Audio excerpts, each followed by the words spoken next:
Okay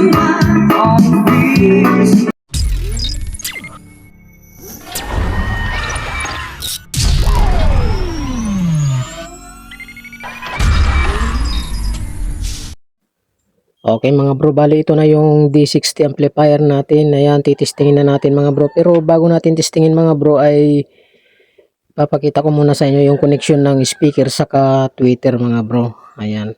Bali ito yung ating speaker na D12 mga bro. Ayan o, 12 inches yung ni-repair natin na speaker. Na dating Bluetooth speaker din lang na ang kanyang model ay ito.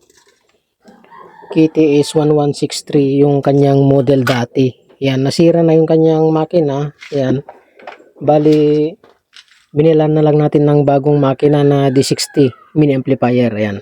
So, bali ang connection nga pala nito mga bro ay magkahiwala yung kanyang bass o yung kanyang speaker na malaki tapos yung kanyang tweeter. Bali, ito yung tweeter natin. Oh. Ito yung tweeter na ano, ang tawag yan dito mga bro pala ay piezo tweeter yata ang tawag dito eh. Hindi ako nagkakamali. Yan, bali ito lang yung connection niya mga bro. Ito oh. Ayan. Bali itong kulay bro.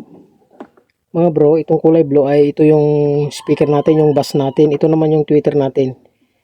Yan yung kulay puti na yan. Ayan oh. Yan. Okay. So ganun lang naman yung connection niyan mga bro. Wala din lang pinagkaiba doon sa D30 amplifier natin. Malakas din lang ito mga bro. Ayan. So nailagay na natin yung kanyang cord mga bro. Subukan natin saksak at titistingin natin. Ayan. Okay. Tapos power na natin.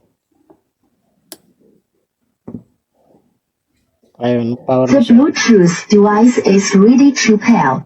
Okay. Ipapakita ko na sa inyo The mga bro. Bluetooth device is connected successfully. Okay, naka-connected na siya sa mga bro dito sa cellphone natin. Subukan na natin testingin. Ipapakita natin yung kanyang tunog sa inyo. Okay.